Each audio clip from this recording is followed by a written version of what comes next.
বিষ্ণু বলেছেন উনজুরু ইলা মান হুয়া আসফালা মিন, তোমার চেয়ে যে খারাপ আছে ওর দিকে তাকাও।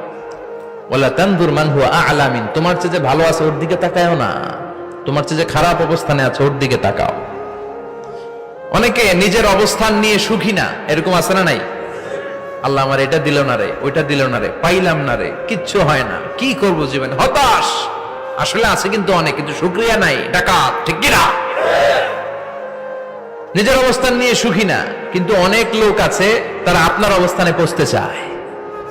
তাদের দিকে তাকিয়ে দেখেন, আপনি যে অবস্থানে আছেন এই অবস্থানে পৌঁছাটা অনেকের কাছে স্বপ্ন। তারা প্রতিনিয়ত সংগ্রাম আর স্ট্রাগল করে যাচ্ছে আপনার অবস্থানে পৌঁছতে, আর আপনি এটা নিয়ে সন্তুষ্ট না। শেখ সাদির নাম শুনেছেন? বালাগাল উলা কাশাফাত দুজা, এই কবিতাটার রচয়িতা ইরানের বিখ্যাত এক কবি। উনি একবার আর্থিক সমস্যার মধ্যে দিয়ে সময় কাটাচ্ছেন, টাকা নাই, পয়সা নাই, পায়ে দেওয়ার মতো জুতা নাই। উনি খুব দুঃখ পেলেন, হায় রে, আমি ইরানের এত বড় কবি, আমার পায়ে দেওয়ার মতো জুতা নাই।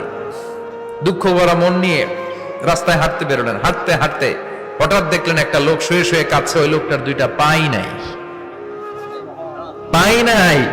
উনি সেজদায় পড়ে গেলেন, আল্লাহর কাছে ক্ষমা চাইলেন, আল্লাহ অনেক দিয়েছো, শুকর আলহামদুলিল্লাহ।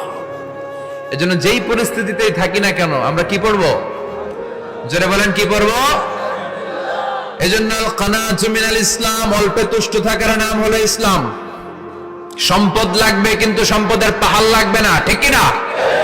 অল্প খান, অল্প পড়েন, অল্প জামান, অল্পের ভেতরে বরকত ঢুকায়া দিছে কে?